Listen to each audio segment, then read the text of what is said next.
Hello friends, स्वागत आहे तुमचे पुन्हा एकदा एका नवीन व्हिडिओमध्ये. तर आजच्या व्हिडिओमध्ये आपण बोटनेक मध्ये कटोरी ब्लाउजचे कटिंग करणार आहे.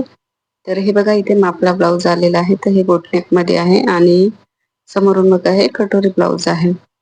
तर आपल्याला याच्यावरून माप घ्यायचं आहे. तर आता शोल्डरचं माप कशा प्रकारे घ्यायचं आहे बघा. आता इथे पूर्ण गळा आपल्याला व्यवस्थित सेट करून घ्यायचा आहे. आणि इथे बघा शोल्डर 13 इंच आलेले आहे. त्याच्यामध्ये आपल्याला अर्धा इंच वाढवून घ्यायचं आहे. इथे बघा या अशा प्रकारे मोजून घ्यायचं आपल्याला. आता ब्लाउजची उंची मोजून घ्यायची आहे. तर इथे बघा 12.25 ते 12.5 इंच येत आहे. तर आपण 12.5 इंच घेणार आहे. आणि छातीचा चौथा भाग इथे बघा 8.25 इंच येत आहे. तर आपल्याला अशा प्रकारे छातीचा भाग सुद्धा मोजून घ्यायचा आहे. आणि कमरेचा राऊंड मोजून घ्यायचा आहे अशा प्रकारे. तर इथे बघा 30 इंच आणि वरी अधिक अर्धा इंच येत आहे. तर समोरचा गळा बघा या अशा प्रकारे मोजायचा आहे. जर आपण असा उभ्यामध्ये मोजला तर कटिंग मध्ये सुद्धा आपल्याला सरळ मध्येच ठेवायचा आहे, आणि जर तिरकस मध्ये मोजून घेतला तर तिरकस मध्येच ठेवायचा आहे. तर इथे बघा कटोरी 5.5 इंच आहे आणि क्रॉस पट्टी जी आहेत बघा, या बाजूला 3 इंच, या बाजूला 1.25 इंच. तर अशा प्रकारे आता आपलं हे पूर्ण ब्लाऊजचं माप झालेलं आहे. तर इथे बाहीची उंची लांब आहे, पण जे ब्लाऊज आपल्याला शिवायचे आहे त्याची बाहीची उंची कमी करायची आहे. तर पाठीमागचे जे गळा आहे त्याची खालची तयार पट्टी इथे फक्त 2.5 इंच आहे. तर म्हणजे मधात याला बोटनेक मध्ये मधात मोठ्या डीप मध्ये डिझाईन आहे. तर हे 4 ब्लाऊज याच मापाचे शिवायचे आहेत. तर इथे बघा, आता मी तुम्हाला एका ब्लाऊजची कटिंग पूर्ण दाखवते. तर त्या अगोदर इथे ब्लाऊज जो आहे तो मोजून दाखवते किती सेंटीमीटर आहे. तर ते बघू शकता तुम्ही, फक्त 80 सेंटीमीटर ब्लाऊज आहे. तर इथे काय करायचं आहे, आपल्याला पेपरवर पहिले समोरचा भाग कटिंग करायचा आहे. कारण की डायरेक्ट आपण कापडावर कटिंग केलं तर कपडा कमी असल्यामुळे आपल्याला कपडा कमी पडू शकतो. तर काय करायचं आहे, फक्त समोरचा भाग इथे पेपरवर कटिंग करायचा आहे. तर आता इथे बघा उंची घेत आहे मी 12.5 आहे, तर इथे 13.5 इंच उंची घेत आहे. आता इथे मार्किंग थोडं दिसत नाहीये पेपरवर, तर दुसरं मार्कर घेत आहे मी. तर आता बघा ही शोल्डरची लाईन आपण टाकून घेतली आहे. तर इथे आपल्याला आता शोल्डर घ्यायचा आहे. तर बघा 13 इंच आपलं तयार आलेलं आहे ब्लाऊजचं. तर आपल्याला काय करायचं आहे, अर्धा इंच शिलाईसाठी एक्स्ट्राचं घ्यायचं आहे. तर 13.5 इंचचं बघा अर्धा इथे बघा केले आहे. तर 6.25 इंच शोल्डर घेतले आहे मी. आणि आर्मोल इथे बघा 6.25 इंचच घ्यायचे आहे. वरच्या बाजूला अर्धा इंच शोल्डर डाऊन करायचे आहे आपल्याला. आता छातीचा चौथा भाग इथे 9.25 इंच आणि 1.5 इंच आपल्याला शिलाईसाठी टाकायचे आहे. अशा प्रकारे आता इथे काय करायचं आहे, बोटनेक मध्ये आपल्याला 1.25 इंच आतमध्ये घ्यायचं आहे. अशा प्रकारे समोरच्या भागाला फक्त, आणि नंतर आपल्याला इथे 1 इंचावर शेप देऊन घ्यायचा आहे अशा प्रकारे. तर फक्त हे बोटनेक मध्येच करायचं आहे आणि फक्त समोरच्या भागालाच आपल्याला असं आतमध्ये घ्यायचं आहे. आता गळ्याची रुंदी इथे 3.5 इंच घेतली आहे आणि गळ्याची लांबी इथे 6.25 इंच घेतली आहे बघा. तर खालच्या बाजूला काय करायचं आहे, गळ्याची जी रुंदी आहे ती कमी घ्यायची आहे आपल्याला. कारण की हा बोटनेक आहे, तर वरच्या बाजूला खूप रुंदी जास्त आहे, तर आपला गळा खूप जास्त पसरतो आणि समोरून म्हणजे आपला छातीच्या भागाला लूज पडतो. तर त्यासाठी काय करायचं आहे, समोरच्या भागाला खालच्या जो गळ्याची रुंदी आहे तिथे कमी घ्यायची आहे. जसे आपण नॉर्मल ब्लाऊजला घेतो 2.5 ते 2.25, तर इथे मी 2.5 इंच घेतली आहे. आता 1.5 इंच वर असं मार्किंग केलं आहे कटोरीसाठी. तर कमरेचा चौथा भाग इथे मी 7.5 इंच टाकला आहे. आणि हे ते बघा आता 2 इंच पहिले मार्किंग केलं आहे दोन्ही बाजूला, आणि सरळ लाईन ओढून घेतली आहे क्रॉस पट्टीसाठी. आणि नंतर 1 इंच वरच्या बाजूला मार्किंग केलं आहे आणि इथे क्रॉस मध्ये शेप देऊन घेतला आहे. कटोरीचं माप इथे बघा 5.5 इंचावर घेतलं आहे. तर कटोरीचा शेप अशा प्रकारे द्यायचा आहे आपल्याला. पहिले 2 अशा क्रॉस मध्ये लाईन ओढून घ्यायच्या आहे सरळ, आणि नंतर आपल्याला इथून मधातून गोल शेप देऊन घ्यायचा आहे. तर अशा प्रकारे बघा कटोरीचा शेप सुद्धा खूप चांगल्या प्रकारे आपण देऊ शकतो. आता जसं मार्किंग केलेलं आहे तसंच इथे कट करून घ्यायचं आहे. आता इथे बघा शोल्डर डाऊन करायचं राहिलं आहे, तर मी इथे डाऊन केलं आहे शोल्डर. आता हे सर्व पार्ट मी जसे मार्किंग केले आहे तसेच कट करून घेते. तर इथे बघा आता हे सर्व पार्ट कटिंग झालेले आहेत. आता आपल्याला काय करायचं आहे, हे 2 पार्ट साईडला ठेवायचे. कटोरीचा भाग आपल्याला दुसऱ्या पेपरवर ठेवायचा आहे आणि जसा आहे तसा पहिले मार्किंग करून घ्यायचा आणि नंतर आपल्याला साईडने मार्जिन वाढवून घ्यायचं आहे. तर इथे बघा आता दोन्ही बाजूला मी 1.25 इंच वाढवून घेत आहे आणि दोन्हीचा सेंटर काढून इथे मधात खालच्या बाजूला 1.5 इंच खाली वाढवून घेत आहे.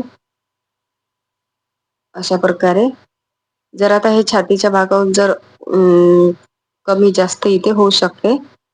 जर छातीचा भाग कमी असेल तर इथे खालच्या बाजूला कमी वाढवून घ्यायचा आहे आणि जास्त असेल तर इथे अधिक जास्त खाली वाढवून घ्यायचा आहे.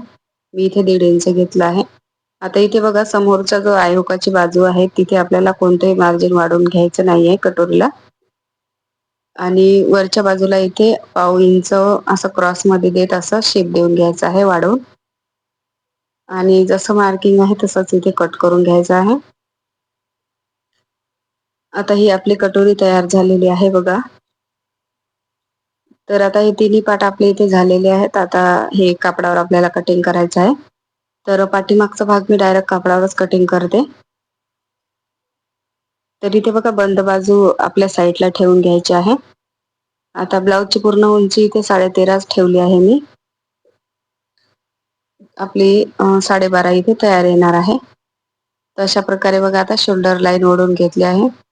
आता जसं समोरच्या भागात जेवढं शोल्डर घेतलं आहे तेवढंच इथे घ्यायचं आहे 5.75 इंच आणि आर्मोल सुद्धा तेवढेच घ्यायचे आहे. आणि जे शोल्डर डाऊन आहे ते सुद्धा आपल्याला समोरच्या भागासारखं सेम करून घ्यायचं आहे.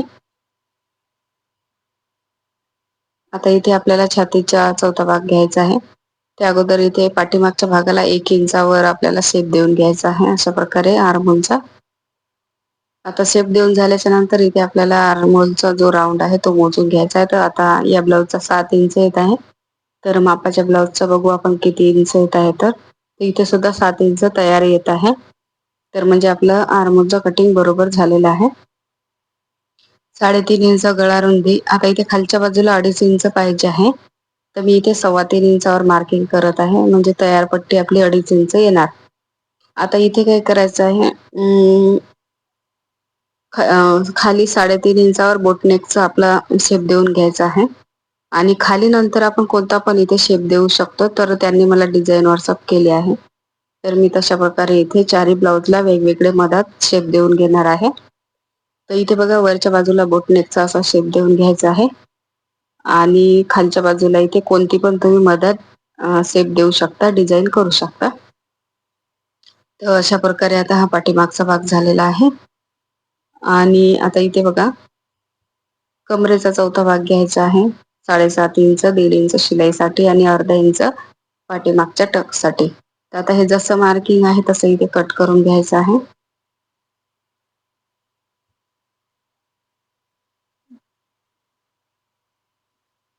तर इथे खालीवर थोडा कपडा होता तर तो मी इथे सरळ करून घेतला आहे खालच्या बाजूला.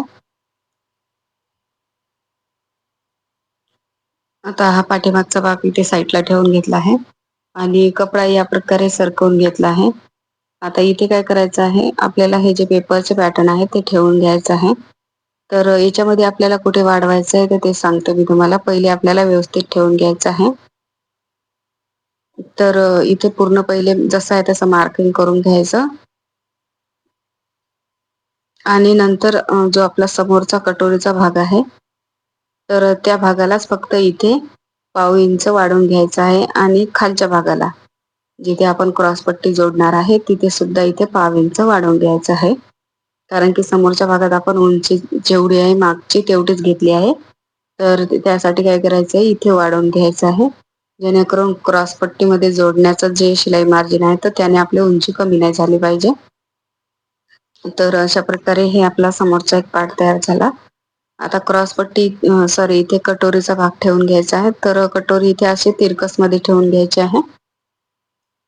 तर तिरकस मध्ये ठेवल्याने काय होते, फिटिंग आपले छान येते. तर इथे जसं आहे तसं पहिले मार्किंग करून घ्यायचं आणि कट करून घ्यायचं आहे. तर अशा प्रकारे बघा आता कटोरीचा भाग सुद्धा आपला कट झालेला आहे.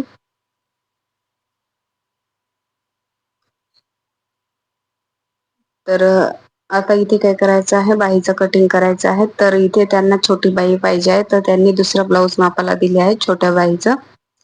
तर ते पहिले इथे मी मोजून घेते त्या बाहीची जी लांबी आहे ते, आणि नंतर इथे माप टाकते. तर त्या ब्लाऊजचं जे माप आहे ते बघू शकता तुम्ही, 3.5 इंच बाहीची लांबी आहे आणि जो दंडघेरा आहे तो इथे 5.25 इंच आहे. तर हे ब्लाऊज सुद्धा याच मापाचं आहे, पण हे डिकमॅक मध्ये शिवलेलं आहे. तर बघू शकता तुम्ही.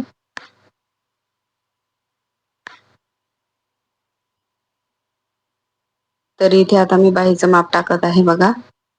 तर 3.5 इंच आहे आपल्याला, तर इथे 5 इंच घ्यायचे होते मला, पण इथे अर्धा इंच माझ्याच्या एक्स्ट्राचा अधिक मार्जिन वाढवून झालेला आहे. तर इथे 5.5 इंच मार्किंग केलं आहे.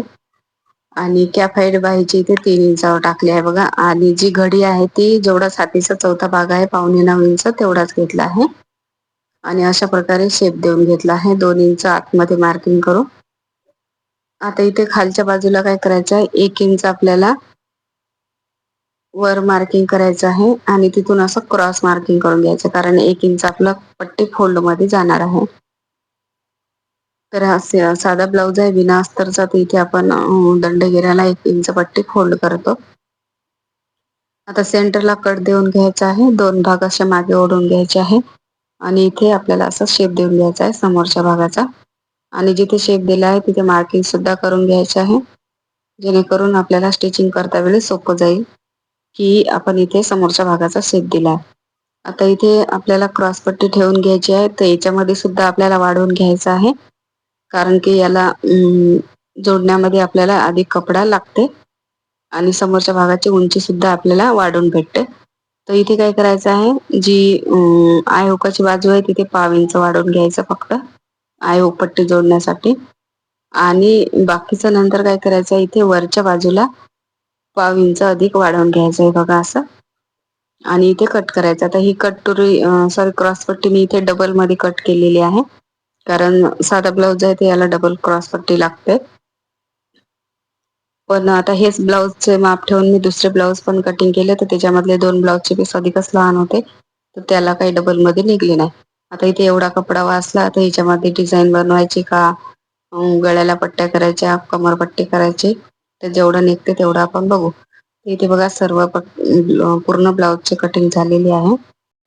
तर ब्लाऊजची पूर्ण स्टिचिंग मी पुढच्या व्हिडिओमध्ये दाखवणार आहे. तर हा व्हिडिओ आवडला असेल तर लाईक, शेअर आणि चॅनलला सबस्क्राईब नक्की करा. तर भेटू पुन्हा पुढच्या व्हिडिओमध्ये.